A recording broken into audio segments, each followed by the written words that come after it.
¿Qué tal amigos? ¿Cómo están? Bienvenidos a mi canal de filosofía y de política.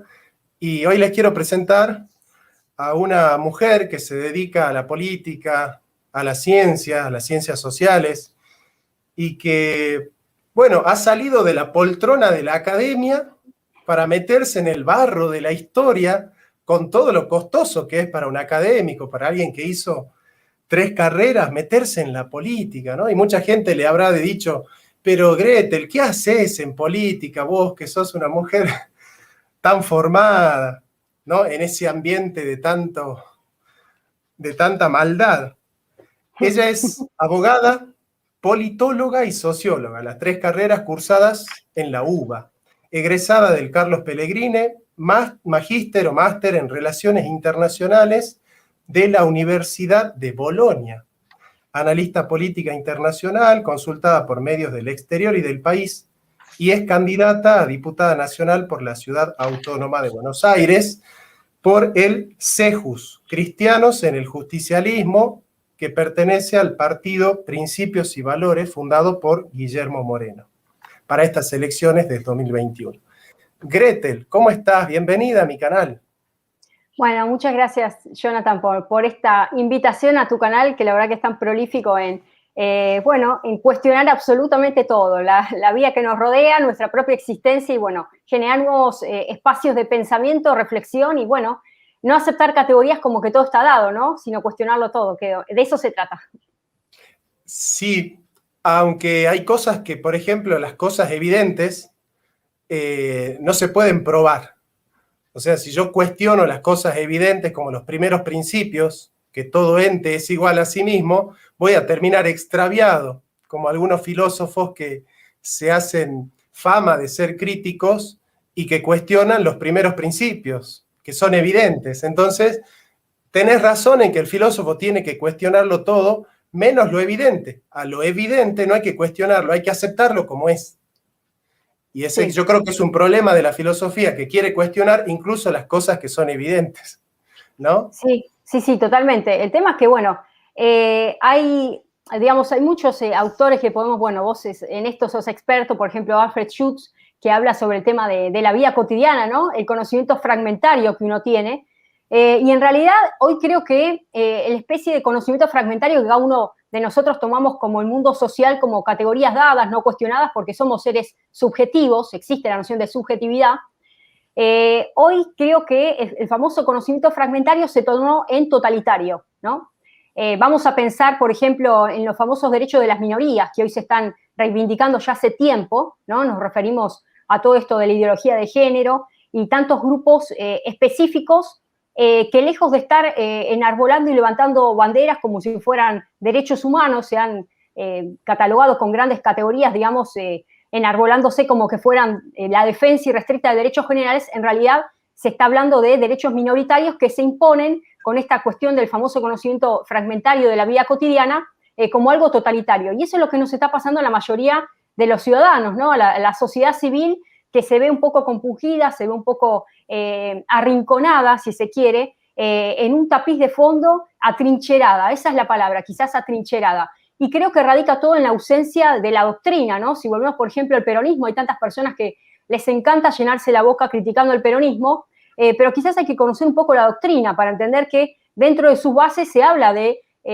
un proyecto nacional fundado en un ser identitario, profundamente humano, cristiano, nacional, ¿no? Entonces ya la palabra cristiano de por sí pivotea sobre nociones de ética, nociones de moral, nociones justamente de correspondencia y de entender que la realización individual de cualquier persona se da dentro de una comunidad, ¿no? Y que a su vez esa comunidad se termina perfeccionando con el aporte que da cada individuo.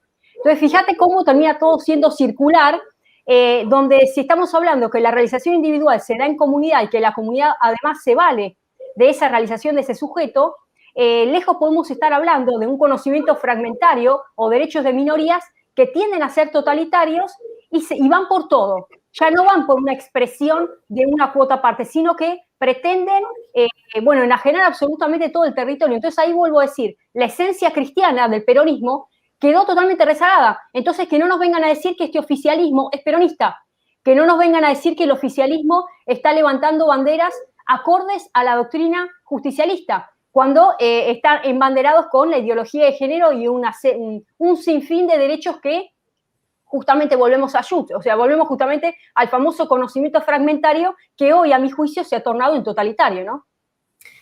Totalmente, mirá vos, te iba a preguntar, justamente tengo anotadas ahí un par de preguntas a partir de algunos videos que he visto de vos, algunas entrevistas que has dado. Por ejemplo, los derechos humanos, viste que tenemos 3 generaciones, creo que ahora vamos a una 4ª generación de derechos, los derechos fundamentales, los de primera generación, que son también derechos humanos cívicos, individuales, Sí. y los derechos humanos de segunda generación, que son derechos políticos, y los derechos de tercera generación, que son derechos subjetivos, ¿no? Parecería que, obviamente, en esa escala siempre priman los derechos de primera generación porque son los fontales, pero parecería que el progresismo está como reinvirtiendo la cuestión y está haciendo política con los derechos de tercera generación, que son los derechos de las minorías. Y yo pensaba, ayer a la tarde, decía, bueno, ¿de qué puedo hablar con Gretel? Y la misma cuestión de la mayoría implica que hay una minoría. Es decir, obviamente que cuando uno gobierna para las mayorías, de alguna manera siempre alguien queda excluido de una categorización de derecho. Por ejemplo, en la Constitución del 49 no se habla de clase social, sino que se habla de grupos sociales, ¿no? Sí. El peón rural, así una Sí. categoría bien precisa, la ama de casa, la mujer de trabajo, el hombre de fábrica, el hombre desocupado. Es decir, a mí me gusta hablar de grupos y no de clase, porque me parece que la clase es mucho más indefinida que el grupo, que es algo concreto. En este sentido, Giorgio Agamben, el mismo Enrique Dussel y muchos otros, como tomando categorías de Carl Schmitt, desarrollan la categoría del estado de excepción, ¿no? Sí. Que puede ser entendido en la política como el gobernante, que siempre queda al margen de la ley que impone, pero también como aquella ley que se regula categorizando un grupo, pero donde siempre queda al margen otro grupo. Efectivamente, en la Argentina la mayoría son los trabajadores, la mayoría son las personas que trabajamos, que queremos ganar el salario con el sudor de nuestra frente, y de repente surge un grupo de políticos progresistas que al calor de teorías como la de Derrida, la de Ernesto Laclau, categorías postdemocráticas, postfundacionales, cuestionan las teorías de las hegemonías de la mayoría, del consenso, en pos de estas pequeñas luchas que empieza a abrir Foucault, que son las minorías simbólicas, las minorías de género, las minorías raciales. A mí me parece que es muy fácil gobernar para las minorías. Es decir, es mucho más fácil gobernar para un sector minoritario y simbólico de la población basándome en derechos de tercera generación que gobernar, por ejemplo, con la categoría del trabajador, gobernar para el trabajador. Eso es mucho más difícil, requiere de una planificación, de un trabajo constante, de una organización. ¿Vos ves que este gobierno está invirtiendo la fórmula y al ser progresista está dejando de ser democrático? ¿O esta es una radicalización de la democracia? Bueno, muy interesante, hiciste un paneo por una cantidad de autores que me disparó tantas cuestiones. Voy a empezar por Carl Schmitt. ¿Te acordás el debate que se dio entre Carl Schmitt y Hans Kelsen? ¿Quién es el guardián de la Constitución? ¿No? ¿Quién es el último garante? ¿No? Y en definitiva, el garante último tiene que ser el pueblo. O sea, el pueblo es el soberano. El pueblo tiene que estar a la altura de poder determinar no solamente quién, digamos, se debe como autoridad máxima al momento de votar y elegir quién va a estar al frente de un gobierno, sino también en la especie de contralor, porque en definitiva esta famosa división de poderes que hoy por hoy brilla por su ausencia, donde no existe un parlamento independiente, bueno, el poder judicial ni hablar, y un ejecutivo totalmente totalitario, avasallante. Entonces, cuando no existe esa división de poderes, el contralor lo tiene que ejercitar ya, la soberanía radica justamente en el pueblo, o sea, en el pueblo. Y ya ahí quiero sacar de lado a los medios de comunicación, donde tanto tiempo hemos visto que ha funcionado como una especie de cuarto poder, vigilante, de contralor, denunciante, hoy no existe. Hoy se ha encamado literalmente, hoy hay digamos, una situación de pernición total, se ha trasvestido, digamos, podemos hablar de eso, un transvesticidio político, donde literalmente ya no hay una separación y una distancia crítica, la famosa distancia crítica que tanto hemos estudiado necesaria para poder comprender aquello que se nos presenta como una información objetiva. Recién arrancamos hablando de Schutz, o sea, la vida cotidiana está atravesada por relaciones intersubjetivas, no existe el objetivo, ¿no? Las ciencias sociales justamente se diferencian de las naturales por eso. Entonces, si vamos al campo de la ciencia social, tenemos que partir de la base que existe, digamos, un mundo intersubjetivo cargado de sentido. Ahora, cuando esa noción de lo que está cargado de sentido nos atraviesa, pero no nos interpela, no nos cuestionamos, ahí sí se murió la distancia crítica. Y a partir de ahí ya pasamos a ser objetos de información y no sujetos, ¿no? Y ahí es donde se pierde la noción de soberanía de parte del pueblo. Y hoy por hoy ese debate que se daba entre Hans Kelsen y Carl Schmitt, realmente ha entrado en una situación de fósil, digamos, si se quiere, raquítica, porque la ciudadanía no está preparada, ¿no? Es como que el pueblo no tiene esa capacidad de reaccionar, porque literalmente está digamos, digiriendo todo aquello que se le presenta como una especie de verdad revelada, que hoy es el hegemón, ¿no? Y es el hegemón de tu positivo contralor, viene a lo Michel Foucault, que es la peste, ¿no? Entonces, cuando existe este mecanismo que disciplina las mentes dóciles, que es el mejor mecanismo que puede llegar a tener el hegemón de turno para poder implantar un Estado totalitario, ¿no?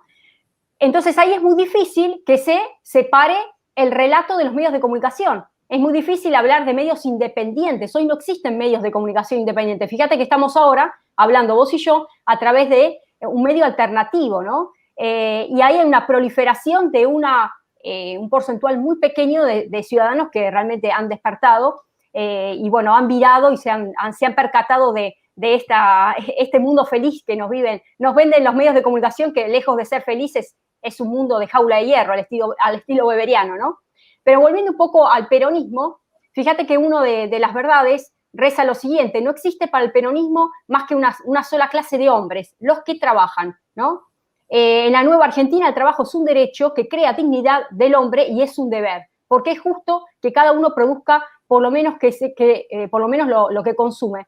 La pregunta es, en vez de estar librando debates entre los femicidios, el ataque hacia lo que le está sucediendo a las mujeres, que por supuesto nosotros repudiamos cualquier tipo de expresión de violencia, no de mujeres, porque no quiero hablar de mujeres, vamos a hablar de los niños, de los hombres, violencia en cualquier tipo de expresión, porque están atacando literalmente el derecho a la vida, ¿no? Que es un derecho de primera generación de la Constitución de 1853-1860. Estamos hablando de lo más básico que tiene un ser humano.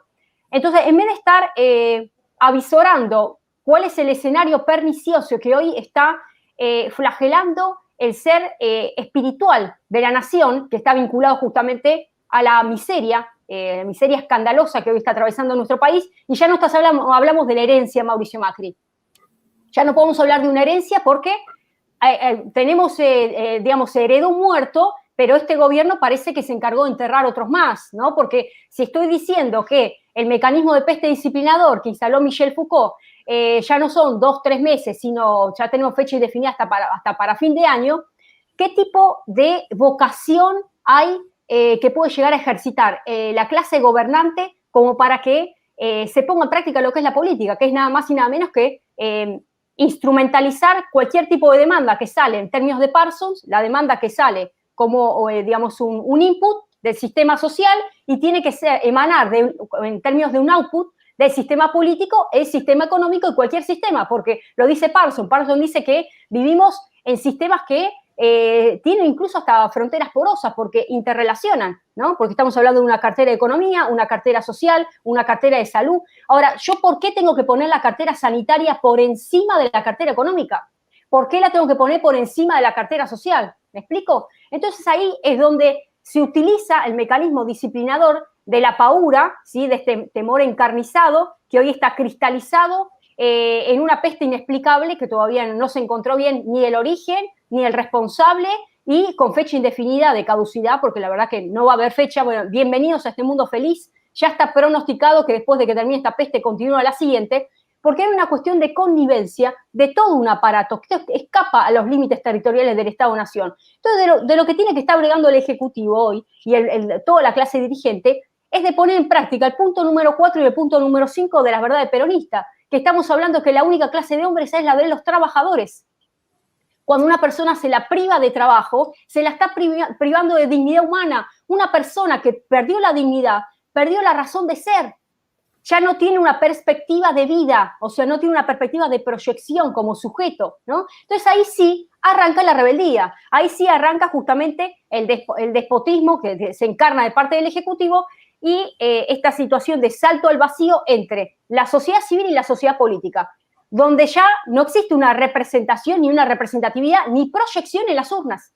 Entonces la gente literalmente se autocondecora, bueno, como una especie, digamos, de lucha para creer en la capacidad que pueda llegar a tener la política de poder resolver mis problemas de la vida cotidiana, porque acá la gente no pide otra cosa, ¿eh? La gente pide trabajar, la gente pide poder llevar a los chicos a la escuela sin bozal, poder abrir la persiana del comercio y llegar a fin de mes. La gente no pide planes sociales, la gente no pide ayuda social, porque eso provoca una situación de mendicidad y provoca una perpetración de reproducción de este sistema de dependencia clientelístico. Entonces, aquellos que dicen que el peronismo vino a ensuciar y a estigmatizar y a crear y es una fábrica de pobres, es porque les informo a todos aquellos que se llenan la boca hablando de eso, es que los gobiernos que tuvimos no fueron peronistas. Vamos a empezar por ahí, no fueron peronistas. Hay que entender primero, bueno, otro de los principios.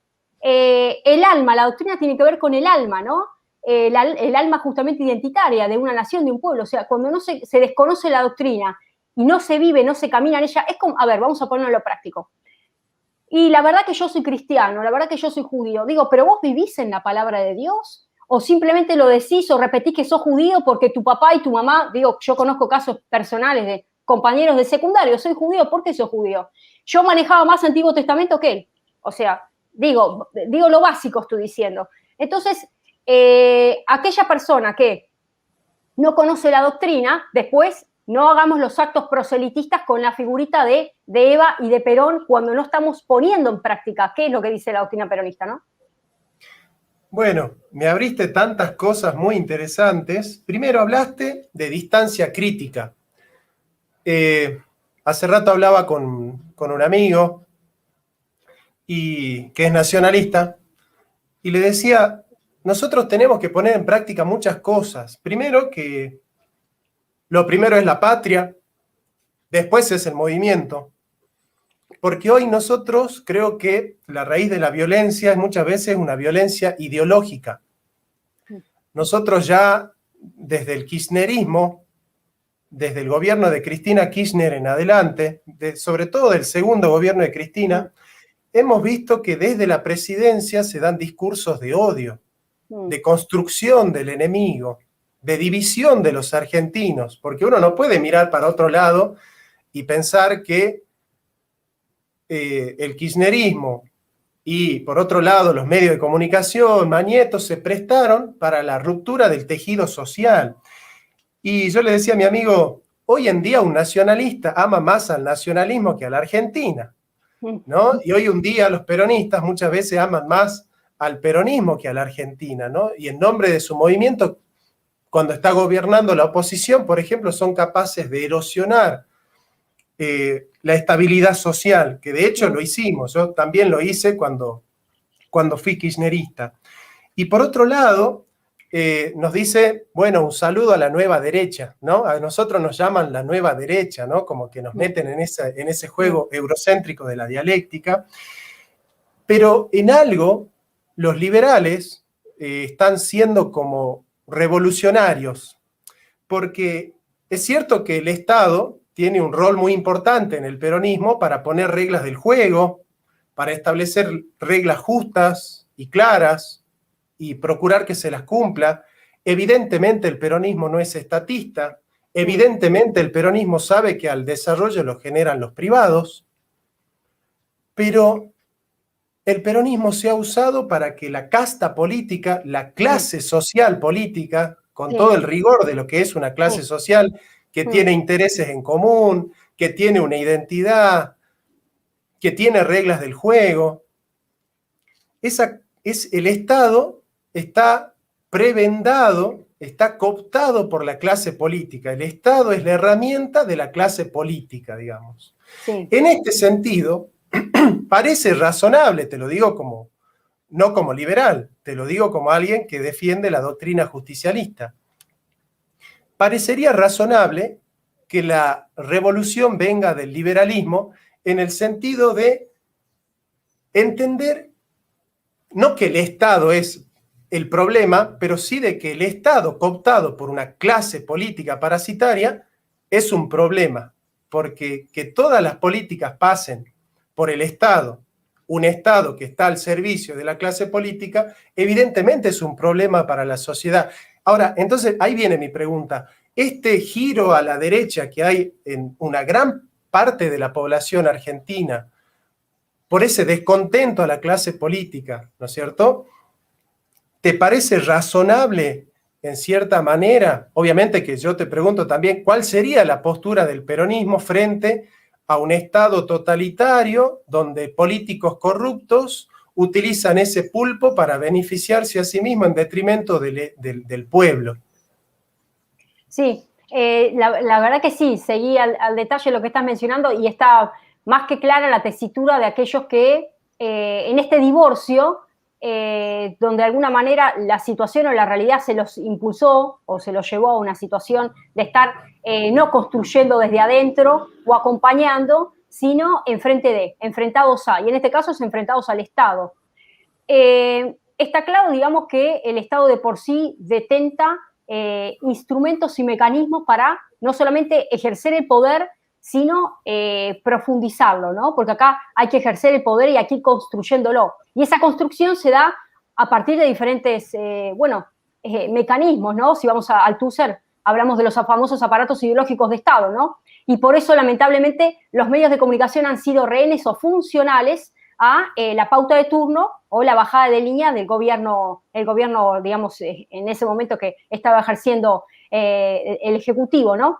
Con lo cual, ahí es donde hablamos justamente del meollo de la cuestión. Y el meollo de la cuestión creo que no pasa tanto por los partidos políticos ni por las banderas. Yo siempre vuelvo a lo mismo, a la esencia. Esto tiene que ver con el corazón de la persona. Justamente estos días hice una especie de encuesta ahí chiquitita en Twitter sobre dónde radicaba el meollo de la cuestión respecto a la corrupción, si tiene que ver con el poder o con el corazón de la persona. Y la mayoría respondió, por supuesto, del corazón, porque si no estaríamos abrazando una teoría marxista y la culpa de todo absolutamente la tiene el sistema, ¿no?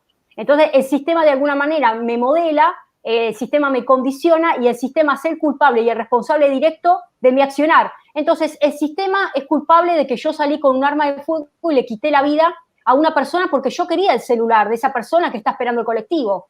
El sistema no me dio las oportunidades para que yo tenga un trabajo digno. El sistema hace que yo esté viviendo en una villa de emergencia y que tenga ocho criaturas a cargo. Entonces, siempre el culpable es el sistema. Digo, en algún momento esa victimización, que es la misma que se utiliza en la ideología de género para victimizar a la mujer y enfrentar a la mujer con el hombre, es la misma victimización que utiliza todo el aparato político para, de alguna manera, lucrar de la pobreza, lucrar de la miseria, ¿no? Entonces, aquel sector que está caído del mapa tiene que aparecer el famoso Estado, y ahí sí, volvemos a la pregunta de Jonathan, ¿por qué el Estado macrocefálico? ¿Por qué un Estado que realmente no es capaz, Oslak lo decía, ¿no? Ni Estado macrocefálico, ni Estado raquítico, Estado atlético, ¿no? Entonces ahí sí, yo no me voy a un Estado raquítico, porque el Estado raquítico ya dio pruebas acabadas con el consenso de Washington como modelo impresentable, que realmente no garantiza el bien común, no garantiza el interés nacional. O sea, que no vengan a decirme que un Estado mínimo o pequeñito y donde va a ser totalmente subsidiaria, digamos, el ejercicio, digamos, de presencia del Estado va a garantizar que se va a estar, digamos, instrumentalizando el interés nacional. O sea, que no venga a hablarme del sector privado con que vienen a hacer promesas ni que la firmen con sangre. Perdonen, pero en este sentido es la realidad. O sea, el Estado tiene que estar presente tiene que brindar todas las condiciones, y ahí es un poco la respuesta al peronismo. Estamos hablando ni un extremo, ni un liberalismo ultranza, ni tampoco una injerencia totalmente social, comunista, totalitaria, ¿no? Es la famosa tercera posición, tiene que ver con este círculo de armonía, donde se crean las condiciones para que el sector privado se desarrolle al máximo, porque acá lo que tiene que florecer es el sector privado. A ver, ¿cómo podemos hacer para atacar de meollo este famoso macrocefalismo? Bueno, pues si estamos alimentando la miseria con los famosos clientelismos o planes sociales donde no se genera dignidad, no se crean las condiciones de dignidad, sino que yo estoy lucrando desde esa situación de dependencia directa hacia el sector estatal. Entonces, hay que crear todas las condiciones para que haya un sector privado dinámico, pero con presencia del Estado, o sea, un Estado garante y un Estado que vele por todo el cumplimiento de las leyes y que no se creen todas las condiciones para que haya inversiones externas directas sin ningún tipo de acción de reaseguro, de contralor de parte del gobierno, ¿no? Del gobierno de turno. Estamos hablando de la esencia del interés nacional, por sobre todas las cosas, ¿no? Entonces, no creo que sea una feliz respuesta de parte de los liberales pasar al otro extremo, porque ya hemos tenido experiencias poco felices en Argentina con resultados que realmente, a ver, lo dijo Dromi, vamos a googlear un poco a Dromi. Dromi dijo, estamos arrodillados. Esa fue la frase que dijo Dromi cuando empezaron con todo el proceso de desguace y de privatización del Estado Nacional, ¿no? Se han perdido sectores estratégicos, ferrocarriles. Lo que han hecho con los ferrocarriles es sin nombre, lamentablemente. Entonces, y así podemos hablar de tantos sectores que por hoy son vicios estructurales de políticas que no se han modificado, ¿no? Si vemos, por ejemplo, todo lo que es el contralor en sistema, bueno, de todo lo que es costas, toda la parte marítima, no hay ningún tipo de contralor de parte del Estado como para poder garantizar, por ejemplo, pesca ilegal de parte de los chinos, ¿no? Fíjense un poco las demandas que están teniendo los pesqueros en Mar del Plata. Así podemos hablar de un sinnúmero de cuestiones donde no hay presencia del Estado. Entonces, no va ni un extremo ni el otro, ¿no? Hay que trabajar justamente en ese famoso, el justo medio que decía Aristóteles, ¿no? El famoso justo medio, el término medio. Sí, yo pienso por un lado que tenemos al individuo aislado, que es lo que plantea un poco el liberalismo, ¿no? Un individuo libre de la influencia del Estado, pero tampoco que desarrolla su política en base a la comunidad organizada, ¿no? Sino que es el individualismo puro.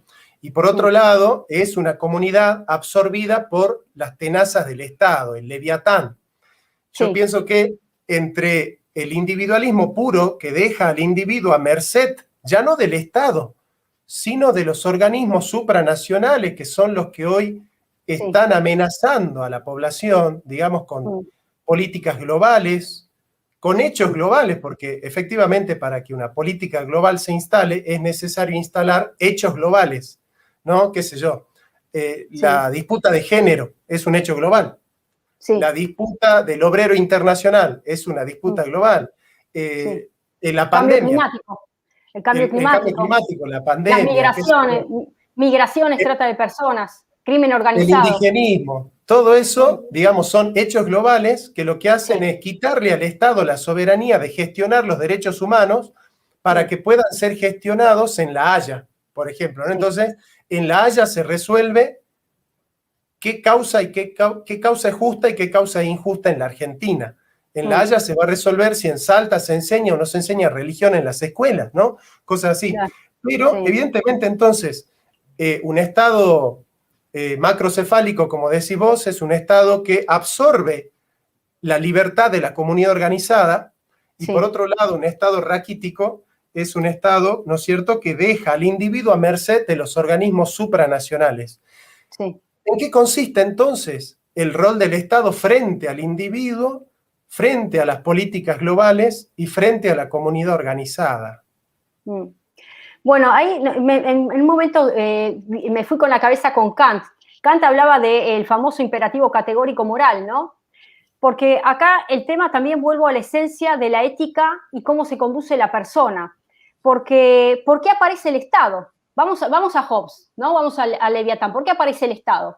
Él, digamos, prevé una sociedad precontractual donde el hombre es lobo del hombre, donde hay una lucha intestina en el sálvese quien pueda, que, digamos, mucho no se aleja de la realidad actual, y subyace este ideario del timor mortis, ¿no? Entonces aparece el Estado como una especie de sumatoria de libertades individuales, donde simplemente entrego mi acción de oro de quitarle la vida a mi prójimo, de tomar derecho por mano propia y conscientemente delego esa facultad, esa potestad en manos del Estado, entendido como una construcción de sumatoria de libertades individuales que entran en un segundo plano, el ejercicio de la violencia entra en un segundo plano para ser depositada en esta construcción, que es el Estado. Ahora, ¿qué va a decir Weber? Weber va a decir, bueno, el Estado es el monopolio de la fuerza física legítima ejercida en un territorio determinado. Fíjense lo que dice Weber, monopolio de la fuerza física legítima, o sea, ya entra en lo que es el ejercicio del poder de policía. Pero esa reglamentación, ¿por qué existe el Código Penal? Uno se pregunta como abogado, yo pasé por la carrera, no me especialicé, la verdad que para colmo, te lo cuento, Jonathan, me formé en la cátedra Zaffaroni, así que imagínate la formación que tengo yo. Pasé por la cátedra finalista, ¿no? Ellos tenían otra visión que la verdad que tomé cuestiones positivas, porque siempre en la vida hay que tomar puntos positivos y puntos negativos sobre el tema de cómo se estigmatiza al reo y que realmente el sistema del encierro no sirve. Eso es otro campo aparte que podemos hablar del sistema carcelario. Pero la realidad es que surge el sistema penal, el sistema penitenciario, como una especie de mecanismo de readaptación. Se espera que ese reo emane de un sistema de encierro, salga de un sistema de encierro con las condiciones de sociabilidad. Se supone que el encierro, fíjate la contradicción, que el encierro le va a proveer de todos los mecanismos para que la persona salga transformada con capacidad de sociabilización de manera tal que se aleje de la condición natural bestial en la que se encontraba, digo, precontractual, Hobbes, ¿sí? Ahora, ¿cómo sale esa persona del sistema penitenciario? ¿Cómo sale? Sale con un máster en delito, sale profesionalizado, sale directamente en un nivel de lucha ya no interna, sino de devolverle a la sociedad, a su enésima potencia, lo que el encierro le provocó. Yo no estoy queriendo poner del lugar de la víctima, pero yo quiero que entendamos que el sistema del encierro no es feliz. Porque en definitiva lo que hace la sociedad es querer sacarse la lacra de encima, la lacra social, la separa, la encierra, le hace mecanismo de peste, porque es lo que hacen con la gente que está diagnosticada, la separan, la encierran y la eliminan. Pero lejos de eliminarla, porque la persona cumple la condena social según condena social y condena del Código Penal, cuando salís a la calle, ¿qué es lo primero que te piden, Jonathan? El certificado de antecedentes penales. ¿A vos te parece que vas a conseguir trabajo con un certificado de antecedentes penales? Esa persona está marcada como una cebra, quedó marcada. Entonces, que no nos vengan a decir que el encierro, no, lo que hace la sociedad es tirar el problema para adelante. Entonces, volvemos a la misma. Ni el sistema de contrato social, el Estado el monopolio que decía Weber, el poder de policía se para, se sienta, se arregla y dictamina con el martillito tantos años de prisión. Y ahí hay un ejercicio de poder de policía. Pero es poco feliz el resultado, porque esa persona simplemente se pateó para adelante una situación que lejos de estar generando las condiciones de readaptación y de sociabilidad, se potencian futuros crímenes. Entonces los niveles y las estadísticas de crimen, ¿sí?, de homicidio doloso, están en aumento. Digo, a veces me río, digo, cuando hablan del femicidio, empiecen a mirar las encuestas últimas de homicidio doloso y se van a horrorizar, ¿no? Entonces, ahí es donde vemos que también hay una falla. ¿Pero quién falla? Falla el sistema penal y volvemos a lo mismo, y volvemos a Kant. Volvemos al imperativo categórico moral kantiano, que dice, no hagas del prójimo, no hagas al prójimo lo que no quieres que hagan a ti mismo. Entonces, todo radica en la esencia de la condición humana. Ahora, cuando esa persona no recibió a nivel familiar una formación en principios y valores, a nivel entorno que la rodea, porque esa persona pudo haber, haber desarrollado en un entorno totalmente hostil, le hace en un lugar de carencia total, afectivo o carencia social. Ahí es donde tiene que aparecer el Estado. Ahí tiene que estar el Estado, pero no un Estado teñido de ideología de género desde los 4 años de edad en la sala de azul o de color que quiera en la sala, que al nene se lo viste de rosa, de azul o de elefante. ¿Qué estamos haciendo? Estamos creando, no sé, la generación que viene ahora, la verdad que es horroroso lo que está sucediendo. Lo peor de todo es que le han arrancado la patria potestad a los padres, ¿no? El ejercicio de patria potestad. Entonces, lamentablemente, allí donde tendría que haber un Estado, donde la familia no contuvo, la sociedad creó un ámbito hostil, porque esa persona se crió en un ámbito hostil, y aparece un Estado que para colmo succiona las libertades individuales y es totalmente totalitario en imposición de relatos, ahí sí vemos, digamos, este mecanismo totalmente encumbrado, ¿no? Teñido justamente de garantías, porque aquí sí hablamos de garantías. Ellos nos van a vender el garantismo, pero el garantismo ¿con qué condiciones? ¿No? Entonces ahí volvemos a la pregunta inicial. ¿Quién es el garante de la Constitución? ¿Quién es el garante de la Constitución? El garante de la Constitución es el pueblo, ¿no? Por eso Perón dirigía sus arengas, sus discursos, el espíritu de absolutamente todo. Decía, bueno, la última palabra la tiene el pueblo, ¿no? Así como decía Maquiavelo, el peor de los enemigos justamente es el pueblo, no el enemigo de afuera, sino el enemigo de adentro. El peor del enemigo que puede tener un príncipe es el pueblo. Y lo mismo lo detectó Perón. Entonces, cuando ya hay una falencia estructural que puede aparecer quizás de las familias, de los entornos sociales y ahora del Estado que está totalmente inficcionado, no queda otro que volver a las bases. Y las bases tienen que ver con la soberanía popular, ¿no? Yo creo que a Argentina se debe ese tipo de reacción o rebelión ideológica, espiritual, que hoy por hoy se está abriendo en un espacio muy pequeño, pero creo que esto va a tener que cobrar un mayor grado de dimensión. Y no podemos hablar de los libertarios por un lado, después de la gente, hay diferentes candidatos. Acá tenemos que trabajar en un plano de unidad nacional, ¿no?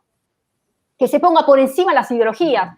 Acá ya no estamos hablando de ideología, estamos hablando de la defensa literalmente del interés nacional, de la industria nacional, del ejercicio de las libertades individuales. O sea, estamos hablando de un proyecto que yo te aseguro que podemos coincidir liberales, podemos coincidir conservadores, peronistas. O sea, estamos hablando de un proyecto nacional. Eso es lo que tenemos que construir, porque así, al paso en que vamos, absolutamente separados, porque de esto se trata el sistema de partido. El sistema de partido lo que hace es trabajar en la polarización, trabajar en la fragmentación social, y se nutre de ese enfrentamiento, de esa polarización social, ¿no? Entonces, prácticamente podemos hablar de partidos como expresiones de clivaje, ¿no? Ahí vamos a Scully. Scully te hablaba de los famosos clivajes sociales, pero hay otro tipo de clivaje hoy que, bueno, es mucho más fuerte que ese clivaje nuevo, que esto lo dije en uno de los programas, hombre-mujer, ¿no? Es un nuevo clivaje que se inauguró, lamentablemente. Con lo cual, bueno, me parece que ahí en ese sentido los liberales tienen que hacer un poco de reflexión y empezar a ver cuál es el fin último que se persigue. Dejemos de expresiones pequeñas, porque si no, así sí que van a seguir gobernando oficialismo tal cual como está ahora y oposición, que los dos son Jano. Jano son las dos caras de la misma moneda. Los dos se han casado con ese sistema que recién estabas mencionando, Jonathan, que es un sistema que ya no es territorial, es extraterritorial. Y han declarado que la soberanía del pueblo argentino está sentado en Davos, está sentado en los organismos internacionales, porque necesitamos renegociar la deuda con el FMI. Necesitamos quedar bien con los grandes mandatarios que han dictaminado cómo tiene que moverse Argentina. ¿Sí? Y en ese mismo escalón cayó en la rodada, en la campaña anterior, fíjense el discurso de Labaña, discurso de Macri, discurso de Fernández, en campaña, pues yo analicé hasta la coma de los discursos, y todos coincidían en lo mismo, abrazando felizmente la lucha contra el cambio climático y la Agenda 2030, creyéndose que la gente come vidrio. Entonces, a la gente no le interesa mucho el cambio climático, que qué es lo que está pasando con la gente está en lo básico, la gente quiere abrir la persiana del comercio, poder llegar a fin de mes, llevar a los chicos a la escuela y que no les den más miseria, migajas. Eso lo dice en la Biblia, la palabra de Dios. Habla de justamente una parábola que habla de no come lo que está sobre la mesa, sino las migajas, que son los perrillos. Se comparaba con los perrillos la gente que se alimenta de migajas. Así nos tienen a todos, con las migajas. Y metemos en la misma bolsa el oficialismo y la oposición porque han declarado que la República Argentina ya no es soberana a nivel territorial ni político, sino que han delegado esa competencia a los organismos internacionales. Lastimosamente, esa es la realidad. Excelente, excelente. Mirá, no estoy pasando ningún comentario en la pantalla, pero te puedo asegurar que hay 250 comentarios acá al margen, de todo tipo. Te está viendo gente de Perú, de Colombia, de Chile, de Brasil, de México, de Ecuador, de Paraguay. Hace mucho que no tenemos políticas de Estado, tenemos políticas de partido. ¿no es cierto? Sí. Y eso es un gran problema, porque en esto de que el Estado está cooptado por la casta política, yo no tengo esperanzas de que la casta política que se beneficia del Estado sea ella misma la que nos libere de las tenazas del Estado. Claro. Me resultaría muy contraintuitivo que suceda de esa manera, pero ya te voy a hacer la pregunta porque sé que tenés respuesta para eso también. Mencionaste muchos los derechos individuales que están muy amenazados en esta época de globalismo enmarcado. Pero los liberales siempre hablan del derecho a la vida, a la propiedad y a la libertad, que son derechos humanos de primer grado, pero nunca hablan de los derechos sociales. No hablan de la justicia social, del derecho a huelga, del derecho a sindicalismo, del derecho a la organización, al salario justo. No son derechos que parecerían ser derechos del hombre para los liberales. Y por otro lado, los marxistas tienden a renunciar muy fácil a los derechos individuales. Un marxista, un pensamiento muy marxista sería, por ejemplo, intervenir Vicentín, negando el derecho a la propiedad privada, haber desaparecido a 10 personas en medio de la pandemia, quitándole a las personas el derecho a la vida, como también la legalización del aborto, el derecho a la libertad, por ejemplo, el impuesto a las riquezas, donde se meten con las ganancias, con el flujo, con el stock y no con el flujo. Nosotros entonces tenemos a una izquierda que niega los derechos individuales y a un liberalismo que niega los derechos sociales. ¿Cómo podrías plantear esta problemática, esta disyuntiva, y si hay una tercera posición ante esta autonomía excluyente de estas dos posturas? Bueno, mira, justamente acá te voy a leer un párrafo que escribí una columna sobre ese tema en Perfil, en Diario Perfil. La tercera posición peronista pivotea por encima del falso dilema hegemónico individualismo-colectivismo. Parte de la realización del individuo en lo colectivo y la comunidad en tanto perfección de esa armonía. Vos fíjate, como recién estabas mencionando, en realidad estamos hablando de una estereotipación o estigmatización de un individualismo exacerbado, tanto en una visión como en otra. De parte del liberalismo profundo, estamos hablando de la búsqueda o la realización del todo a partir de una realización plenamente individual, cuando en realidad justamente existe una carrera y un frenesí constante totalmente individualista, y no necesariamente en esa carrera van a llegar todos, ¿no? Schumpeter justamente hablaba de la famosa destrucción creativa, que es totalmente loable, va a decir él. O sea, va a decir justamente que hay una especie de darwinismo social en el seno de la actividad de la corporación, ¿no? Del sector privado. Donde aquellas empresas que no son capaces de readaptarse, de regenerarse, de reacomodarse, de adquirir el lenguaje de estas nuevas tecnologías, las famosas TICs, o este nuevo desafío de la industria 4.0 con el gran reseteo que ya arrancó este año y que se acelera un poco con el mecanismo disciplinador Foucaultiano de la peste, van a quedar en el camino. Y van a quedar en el camino no solamente gran parte del sector empresarial con esta reconversión energética, porque se levanta la bandera de las energías verdes, de las smart cities, de las ciudades sustentables, ciudades verdes, ¿no? Amigables. Bueno, todo ese universo que le puso freno Trump, justamente, donde implica no una reconversión, un suicidio en masa y colectivo de gran parte del sector privado industrial que no adquirió ni la expertise ni está, digamos, preparado como para asumir esos costos a nivel logístico, ¿no? Entonces, en ese camino te van a decir los liberales la frase que te dijo Schumpeter. Él te va a responder así, ¿eh? Él te va a decir que existe un darwinismo social del sálvese quien pueda en el sector y que van a prevalecer los más fuertes. Y los que quedan en el camino es porque, bueno, tendrían que, es lógico. Y el recambio es saludable, ¿no? Porque es necesario. Esta filosofía, vos fíjate digamos, lo pernicioso de todo esto, que esta filosofía en realidad subyace con este ideario que se está trazando, con esta agenda globalista, y lo decía un poco Malthus, ¿no? Porque lo decía Malthus y aquellos, los fisiócratas y aquellas, las famosas escuelas clásicas que decían, a ver, los recursos son limitados, pero las necesidades son ilimitadas y los recursos son limitados, ¿sí? O sea, las necesidades es constante, pero hay recursos fijos. Por ejemplo, la tierra es un recurso fijo. Entonces, así como existe un recurso natural fijo, y lo único variable es el hombre, el crecimiento exacerbado de ese recurso variable no solamente perjudica el rendimiento del recurso fijo, sino que llega un momento que no puede llegar a sustentar o a resultar sostenible un crecimiento productivo. Entonces, ¿qué es lo que sobra? Te va a decir Bill Gates. Sobra la gente, ¿sí?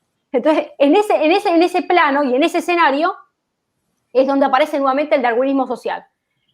Y ahí va a intervenir, eso por un lado, entonces te dice, ahí te respondí una escuela. La otra escuela, la otra visión te va a levantar estructuras ideológicas de pensamientos, de relato, donde siempre existe un víctima, siempre existe un culpable directo, material e intelectual y responsable, en este caso, quien detenta los medios materiales de producción es el responsable directa de que exista pobreza, de que exista miseria, y para crear ese famoso mundo feliz hay que destruir el Estado, hay que hacerlo desaparecer, ¿no? Porque tiene que haber un gobierno exacerbado de un proletariado que de alguna manera pueda hacerse de los medios materiales de producción. A ver, en una cuestión básica, esto lo vamos a decir, Jonathan, vos que sos un súper profesional y pasaste y tenés una formación impresionante, ¿vale? Vos tenés un expertise que no tiene la persona que vende huevos en la esquina. Y la persona que vende huevos por ahí tiene un expertise de la vida que no tenés vos, ¿sí? Por eso, como decía el general, decía que cada uno es valioso, todos nos necesitamos en sociedad, ¿no? Tiene que haber esa armonía donde lo dice la palabra de Dios, porque en definitiva hay mucha base de la doctrina peronista que se funda literalmente en la palabra de Dios, ¿no? No es que es más importante el que primero se sienta a la mesa, dijo Jesús. ¿Quién es más importante? El que sirve, ¿no? Entonces, en esa coinonía y en esa, digamos, riqueza que aporta cada uno, se habla de la armonía social. Ahora, cuando yo identifico al burgués, cuando yo identifico a aquella persona que detenta los medios materiales de producción, aquella persona que es el capitalista, que es el inversor, que es el empresario, que abre una empresa y lo demonizo, lo persigo, aplico retenciones, aplico impuestos exacerbados sobre el tema de las ganancias, como dijiste vos, van por el stock y no por el flujo. Entonces, ¿qué es lo que estoy haciendo? Estoy creando una fábrica de pobres, estoy creando el famoso pobrismo político, y detrás de todo ese relato crece el macrocefalismo estatal, donde ya en el afán de querer identificar a aquella persona que hace infeliz mi vida, que es el capitalista, que es el empresario, que es el responsable directo de la pobreza, de la miseria y de este capitalismo que de por sí ya no es inclusivo, sino que es exclusivo de aquellos que tienen más, ¿no? En desmedro de aquellos que, por supuesto, están en situaciones de indigencia en todas las áreas de su vida, aparece el Estado, aparece la esencia totalitaria. Y hoy, lo que vemos en Davos, lo que vemos con el gran reseteo, en realidad es un capitalismo exacerbado para aquellos pocos que son los que manejan absolutamente todas las finanzas a nivel internacional, y un socialismo y un comunismo, o sea, el PSC, a nivel global, para todo el planeta. ¿Me explico cómo disocian? O sea, puertas afuera, la peste. Puertas adentro, seguimos con los negocios corporativos de las telecomunicaciones, de las nuevas tecnologías, y cada una de estas personas ponen las acciones donde las tienen que poner. Redes sociales, sector de lo que es las telecomunicaciones, farmacéuticos, bioquímicos, con todas las quintas detrás. No quiero seguir hablando del tema porque ya hubo levantado temperatura, pero la realidad es que hay una faceta doble, ¿no? Entonces, puertas para afuera, capitalismo inclusivo, capitalismo entre partes, renta básica universal. Estamos compungidos, estamos dolidos, hay muchos pobres en el mundo. Algo tenemos que hacer porque tenemos que generar una redistribución de la riqueza y nosotros somos culpables. Algo pasó en el sistema capitalista, pero puertas adentro la situación es otra. Y hay que detectar en el mapa quiénes sobran.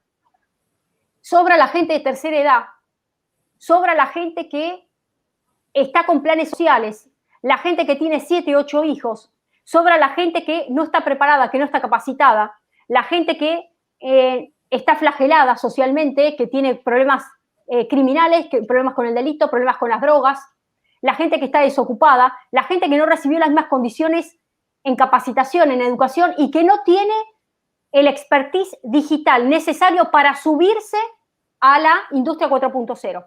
Entonces, volvemos a justamente a Schumpeter, al darwinismo social. Ese darwinismo social que tanto me vienen a hablar el liberalismo, porque se vale y lo levanta como bandera, levanta como bandera porque vamos a ver quién sobrevive a esta situación. Los que sobreviven son los más fuertes. Es la misma lógica que está utilizando el PSC. Es la misma lógica. Por eso vuelvo a decir, es una mentira. El liberalismo y el comunismo es una mentira. Por eso justamente el peronismo es esa famosa tercera posición, que tiene que ver con abrazar el interés nacional, la cultura, nuestras raíces, nuestra historia, nuestra moneda. ¿Por qué hoy no tenemos moneda? Un país que no tiene moneda no es soberano. Un país que no tiene política monetaria no es soberano. ¿Qué le pasó a la Unión Europea? Vamos a hablar con italianos del interior de Italia, vamos a hablar con franceses. Dice que desde que se adoptó el euro fue prácticamente la defunción de las monedas nacionales, ¿no? Porque estamos hablando de la supranacionalidad. En esa supranacionalidad, ¿qué es lo que se pierde? La política monetaria, ¿no? Ya no existe una política monetaria en la Unión Europea, ¿sí? Bueno, acá en Argentina avisamos a la audiencia, no hay política monetaria, no hay política fiscal, no hay política económica, no hay presupuesto, porque el presupuesto se tiene que girar amablemente al FMI, a ver si el FMI lo aprueba, ¿sí? Lo mismo que le sucede a Italia, cada vez que a fin de año quiere preparar su presupuesto, tiene que estar aprobado por el BCE, por la Banca Central Europea. Entonces, el mismo sistema de contralor que ocurre en el nivel de supranacionalidad, que nos llenamos la boca hablando del reinado institucional de la Unión Europea, creó especie de fusibles de los estados que han perdido la esencia justamente de la soberanía, ¿no? No hay independencia económica porque, a ver, les cuento que hay un porcentual a través del cual se fija hasta dónde el país se le permite tener déficit fiscal o no. Me siguen hasta ahí.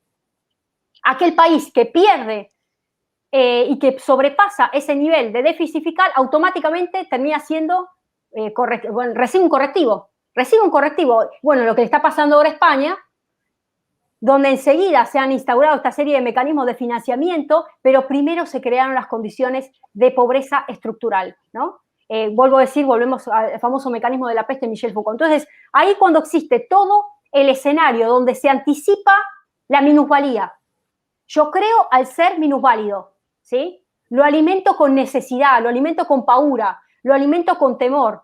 Entonces aparece el papá Estado, el papá supranacional, el papá organismo internacional, Naciones Unidas, OMS, o como lo quieran llamar, y va a decir, aparecí yo como salvaguarda, como guardián, ya no de la Constitución, sino de una cittadinanza global, o sea, como una ciudadanía global, ¿no? Entonces, en ese nivel de ciudadanía global, desaparecen los estados. Y lo que es peor, desaparecen las libertades individuales. Ese es el gran peligro, esa es la batalla que estamos librando vos y yo, Jonathan, y lo que nos están escuchando, que es generacional, ¿eh? Yo digo, esta es la última generación, ¿eh?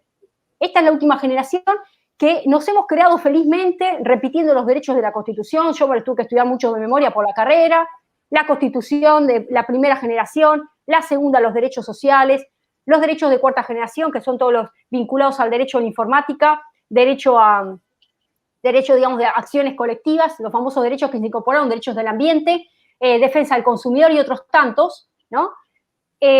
Donde hoy brillan por su ausencia. Hoy vemos simplemente un Estado que, lejos de estar instrumentando una norma positiva, lo que hace simplemente es acatar a manual cerrado el ideario y la planificación. Aparte lo dice la palabra, dice agenda. Dice Agenda 2030, o sea, lo dice la palabra. ¿Y qué es lo que hace el gobierno? Lo baja, por decir, porque digo, tengo experiencia en este tema de estar, conozco el tema del Ejecutivo desde adentro, baja el ideario de la agenda en programas, políticas de Estado, presupuesto nacional, líneas partidarias, ¿sí? Partidas presupuestarias, programas y proyectos. Entonces, si vos querés tener un financiamiento, porque vos vivís en la provincia de Corrientes, vos sos gobernador de la provincia de Corrientes, y querés tener una nueva línea de financiamiento para levantar con la situación económica, la situación que está pasando tu provincia, que nada más que vos que sos gobernador lo sabés. No, no hay línea de financiamiento para tu provincia, pero sí va a haber una línea de financiamiento para todo lo que es ideología de género. Entonces digo, che, pero yo con la ideología de género no lleno la heladera. Con la ideología de género no puedo satisfacer lo básico, la gente quiere trabajar. No, pero la línea de financiamiento baja por la ideología de género. Entonces ahí sí es donde vemos esa pata de todo lo que es ideología de género, feminismo, que cuelga del marxismo, donde han movido Ahora, esa lucha justamente que se movía entre lo que era capital y trabajador, hoy se movió otro eje, como dije yo, el Ibsen y Rockham, también habrás leído el tema de las fisuras, cómo nacen los clivajes, sistema de partidos, Ibsen y Rockham, cómo nace el nuevo clivaje hoy, hombre-mujer. ¿Sí? ahora, Gretel, no te iba a hacer esta pregunta, pero después de un análisis tan claro como el que vos hacés, me imagino que principios y valores justamente lo que trata de hacer es rescatar a Dios, a la patria y a la justicia social, ¿no es cierto? Si Moreno entiende tanto esta problemática y se da cuenta que el progresismo y el feminismo están erosionando los valores y los principios de la sociedad, ¿por qué Moreno se permite que una feminista sea presidente de principios y valores en una provincia del interior o que muchos progresistas estén dentro del movimiento? ¿No hay ahí una pequeña razonamiento hegeliano de la astucia de la razón? Esta idea de dejemos que los progres entren, total, después los controlamos. Y me parece que Moreno debería haber aprendido que cuando a los progres vos le das así un chiquito de poder, después se adueñan de todo el poder, porque ellos no saben tener proyectos colectivos, ¿no? Sino que ellos se meten en el poder para escalar, llegar a la presidencia y hacer lo que quieran, como está haciendo Alberto Fernández. Yo creo que eso le está quitando a Moreno muchos seguidores, ¿no? Por ahí esa especie de código de barrio en la cual él no quiere hablar mal del kirchnerismo, no quiere confrontar con el kirchnerismo porque considera que él sería un traidor si lo hace porque formó parte del gobierno. Y para que cierres, obviamente que vos tenés la última palabra, yo solo hago una pregunta. Te está viendo mucha gente de Bolivia, de Chile, te saludan de Chile, de Bolivia, de Ecuador. Contale a los argentinos, sobre todo a los de tu distrito, por qué tienen que votar a principios y valores y qué van a hacer con esos progres que están adentro de principios y valores, porque nosotros los queremos afuera. Bueno, muy interesante tu pregunta. A ver, vamos al médico y el médico nos da un diagnóstico, ¿sí? El médico nos da un diagnóstico de que se tiene una enfermedad terminal, ¿no?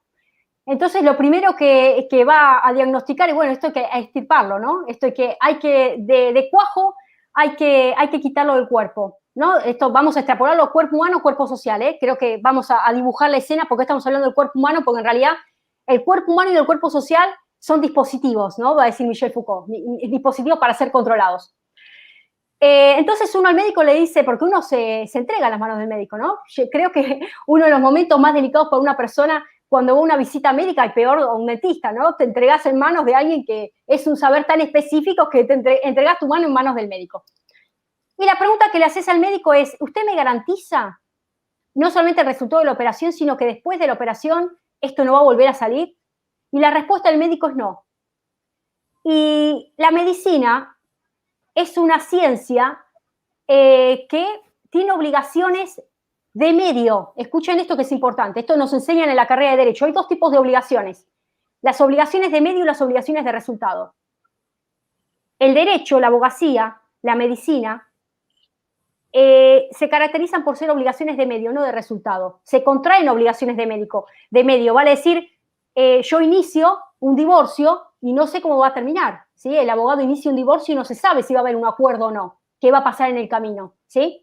Lo mismo en una compraventa, por más que se firmen documentos, en último momento puede suceder algo contrario, ¿sí? Es una obligación de medio. El médico es lo mismo, no nos garantiza que vamos a salir bien parados de una operación y tampoco que se va a tener que hacer un tratamiento postquirúrgico en el caso de una enfermedad terminal que continúa el proceso, ¿no? Digamos, de limpieza en el cuerpo humano y que la persona realmente no queda en las mejores condiciones. Con esto quiero decir que en la sociedad, en el cuerpo social, existen procesos y que nada se provoca de manera inmediata. Hay tiempos para todo, ¿no? Como dice la palabra, todo tiene su tiempo debajo del sol. Entonces, ¿pueden existir cuestiones tajantes? Por supuesto que sí, conversiones totales, o situaciones que se van dando de manera paulatina, Entonces, esta infección, este mal, este tumor con el cual hoy por hoy está luchando la sociedad argentina, que es nada más y nada menos que el progresismo cultural, que es nada más y nada menos que esta individuación creciente de aquellas minorías, y arrancamos hablando de Schutz, sobre el famoso conocimiento fragmentario que hoy se tornó en totalitario.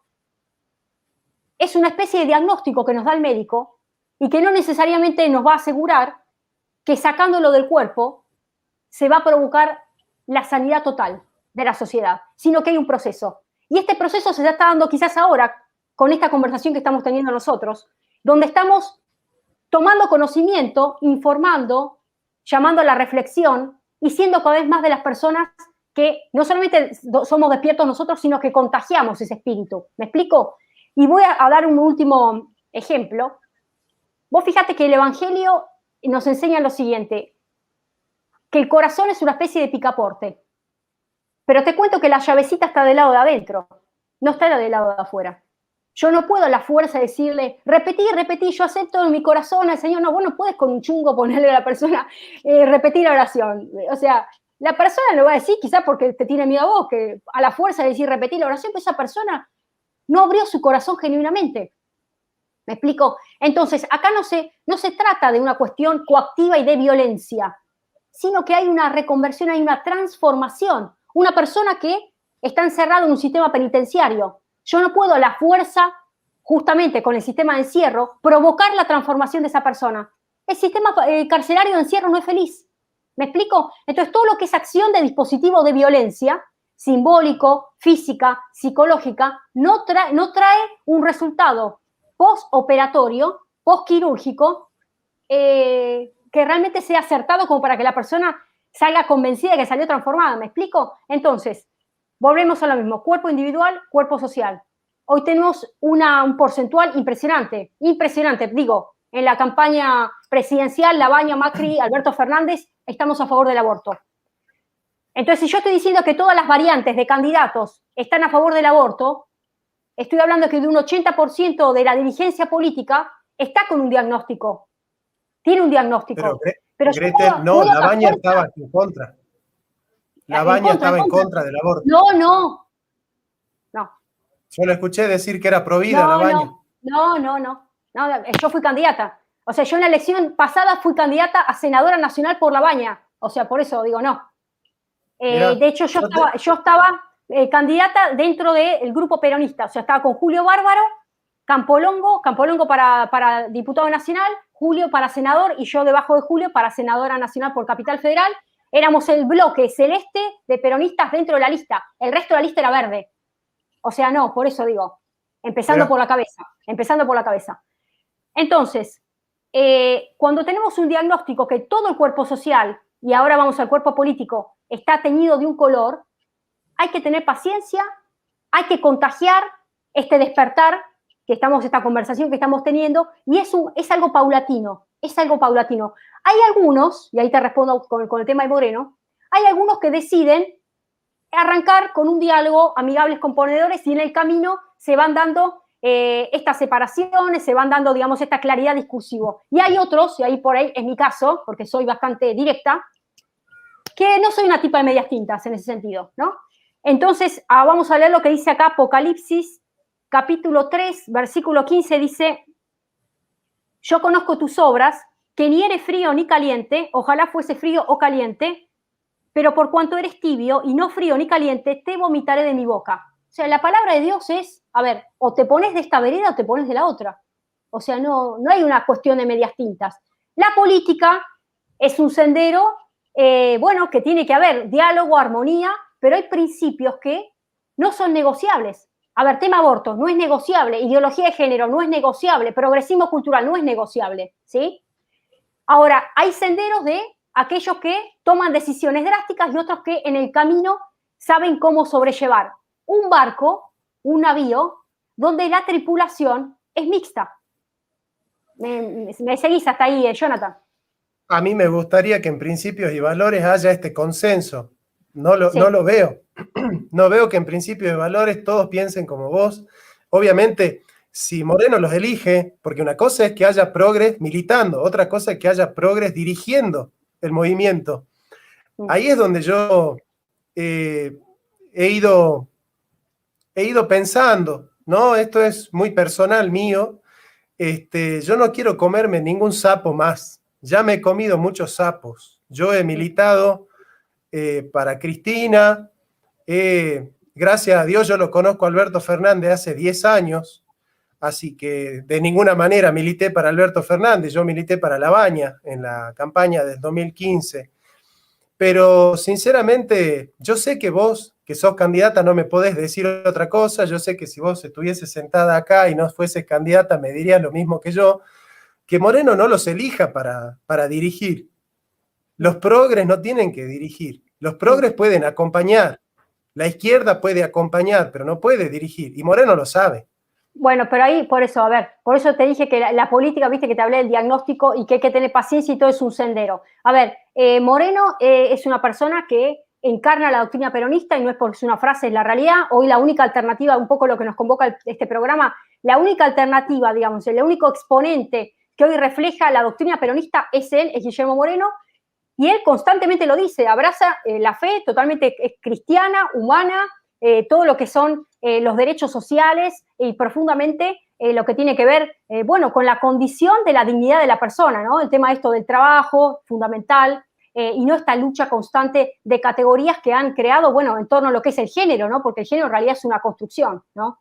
Es una construcción y en realidad es una deconstrucción del sexo, o sea, eso es un poco largo de conversarlo. Y en eso tiene una tesitura y un planteo bien firme, como una persona creyente, ¿no?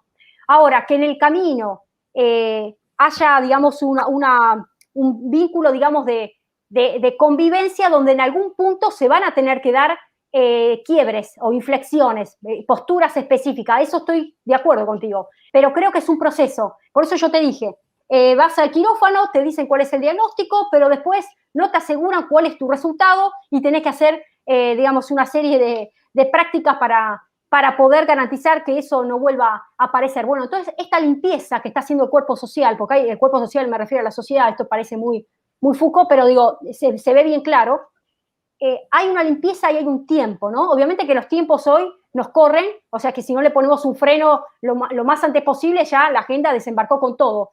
Pero hay un proceso de limpieza y de depuración, y creo que se está dando. Por eso, el espacio que hoy está literalmente, por lo menos nosotros de la agrupación Cristianos en el Justicialismo somos tajantes en esto, no escucho ningún partido político que lo estoy hablando, perdóname, Jonathan, pero no hay ningún partido político que esté hablando claridad en este sentido. Así que ahí es donde creo que nos diferenciamos y es un aporte. Es así y yo pienso que es la última oportunidad del peronismo. Yo pienso que hay un problema acá cuando se asocia justicia social exclusivamente con el peronismo. Es cierto que el peronismo defiende la justicia social, pero no es verdad que la única manera de defender la justicia social sea el peronismo, porque el concepto de la justicia social nace en el seno de la doctrina social de la Iglesia. Entonces, uno puede ser humanista y cristiano, realista político, tomista, aristotélico, y no ser peronista y, sin embargo, defender la justicia social. El antiperonista escucha la palabra justicia social y asocia con peronismo, y al odiar la figura del Perón se hace liberal. Entonces, de alguna manera, yo estoy tratando en mi espacio, desde hace muy poco, de enseñar que se puede defender la justicia social, se puede ser patriota o conservador popular, y bueno, y no ser peronista. Tampoco se puede ser antiperonista siendo una persona que defiende el nacionalismo de inclusión, el humanismo cristiano. Es decir, ningún humanista cristiano, ningún tomista, ningún realista político puede serlo realmente y ser antiperonista. No se puede ser antiperonista. pero tampoco necesariamente peronista. Entonces, de alguna manera yo estoy tratando de construir un espacio donde la gente por lo menos pueda ir abrazando el concepto de justicia social y bueno, los que abreven al peronismo abrevarán. Y con gente como vos yo tengo mucha esperanza, con gente como vos, como Marcelo Bulo, como, sí, como Lucas Carena, sí, tienen todo mi respeto, toda mi confianza y les doy todas las energías positivas para que ustedes puedan ganar estas elecciones. Simplemente digo yo que por ahí el coqueteo, cuando viene de la dirigencia, es peligroso, pero ojalá que ustedes también puedan emanciparse de su conductor y crear ustedes también una comunidad organizada que sea independiente, ¿no?, de ese líder, porque seguramente que es la única esperanza de que este movimiento pueda trascender a las coyunturas, a la semántica del peronismo, que fue totalmente degradada por décadas de gobiernos antiperonistas que usaron el sello del partido y el nombre del movimiento para políticas socialdemócratas, neoliberales. Entonces, me parece a mí que si Principios y Valores no cumple con su promesa, no llega al gobierno e instala un gobierno verdaderamente peronista y vuelve a coquetear con políticos que ya sabemos que son corruptos, con políticos que son progresistas, que están donde sopla el viento, me parece a mí que será el último gobierno que habló en nombre del peronismo y que la gente le creyó. Me parece que si fracasa Principios y Valores, ya no se va a poder hablar más de peronismo porque la gente ya no va a creer en el peronismo. Entonces, así como digo que es la última oportunidad, digo, vamos a apoyar a estos compañeros de Principios y Valores porque es la última esperanza del peronismo. Sí, la verdad que cuando te estaba escuchando, estaba volando un poco con la cabeza a lo que sucedió en Estados Unidos todo el año pasado. Y vos fíjate el nivel de agonía social que se vivía, digamos, puertas adentro en lo que es en Norteamérica, que llevó justamente a que no solamente republicanos, sino parte de los demócratas terminaran apoyando otro tipo de modelo, ¿no? Y tiene que ver con un modelo bien patriota, ¿no? Y acá me encanta hablar de este tema porque incluso te digo, vamos a sobrevolar las banderas, por eso arrancamos hablando de que dejemos de lado la pequeñez, ¿viste? Dejemos de lado, estamos hablando de una construcción nacional, con una identidad nacional, porque la única manera de poder hacer frente a este avance de agenda globalista es con un sello identitario propio, es con moneda propia, con moneda nacional, con presupuesto nacional, con fuerzas armadas totalmente equipadas, con un nivel de conocimiento en todo lo que es la educación sólida, para que hoy los jóvenes puedan estar no solamente con un nivel de competencia sociocultural, sino también saltando esa famosa valla y brecha digital que hoy por hoy ya abrió la industria 4.0, ¿no? En un sinnúmero de frentes, ¿no? Entonces, fíjense, tantas de las cosas por las cuales tenemos que estar trabajando, y creo que acá, lejos de ver las diferencias, tenemos que ver los programas que nos unen, tenemos que ver los puntos que nos encuentran, puntos de encuentro, puntos de conexión, puentes de diálogo. De eso se trata la unidad nacional. Se trata justamente de sobrevolar esas diferencias pequeñas, que si soy liberal, que si soy más conservador, que si soy peronista, no, acá somos argentinos y acá estamos levantando una identidad nacional fuerte. Si no tenemos una identidad nacional fuerte, va a venir agendas foráneas, van a venir programas, proyectos, cualquier tipo de imposición globalista y económica, y se genera esta especie de totalitarismo financiero, donde no le dicen nada al pueblo, y los primeros que van a perder los puestos de trabajo son los trabajadores y trabajadoras, los primeros que quedan en la calle. Y ahí sí se aplica el darwinismo social. Ahí se aplica el darwinismo social que no lo está diciendo este gobierno. Este gobierno, defendemos a todos, cuidamos a todos, hashtag me quedo en casa. ¿Pero qué me quedo en casa? ¿Que me fundo en casa? Perdone que diga así, pero realmente uno reaccionario en esto. Entonces, cuando no se crea la condición de fortaleza interna, transformamos a Argentina en África. Entonces ahí sí, ingresa el PSC, como ya ingresó en África, ¿sí? Ingresa el FMI, como Mauricio Macri con una sonrisa, Donald Trump me dio una mano. Entonces ya, que por qué era Macri, pero por qué Fernández, tenemos al PSC metido acá adentro, con reuniones del Partido Justicialista y el PSC me invitaron, me mandaron el link para acceder a las reuniones. O sea, esto que estoy diciendo es verdad, no estoy mintiendo, ¿sí? Entonces ya tenemos a toda la cúpula del sistema partidario con ficción política e ideológica metida acá, con Patagonia de por medio, ¿sí? con el tema energético, minero y un sinfín de fuentes más. Por otro lado, la gestión anterior, que sigue siendo la autora material, intelectual y responsable, y yo gobierno, levanto una querella criminal para poder indagar quién es el responsable de habernos endeudado. ¿Ahora te acordás? ¿Ahora te estás acordando de la querella criminal? ¿Cuánto tiempo pasó? Cuando asumieron, dijimos, no, la deuda la vamos a pagar, después vamos a ver las condiciones, no va a costar al pueblo. Eso dijo Guzmán. Y ahora está recibiendo un premio internacional, Generación Sub 40, porque hace las tareas bien de afuera. ¿Me explico lo que estamos hablando? Esa serie de cuestiones donde existe este proselitismo, esta prostitución, porque hay una prostitución política. Hay una prostitución donde no existe el pacta sunt servanda. ¿Qué es el pacta sunt servanda? Es guardar la palabra empeñada.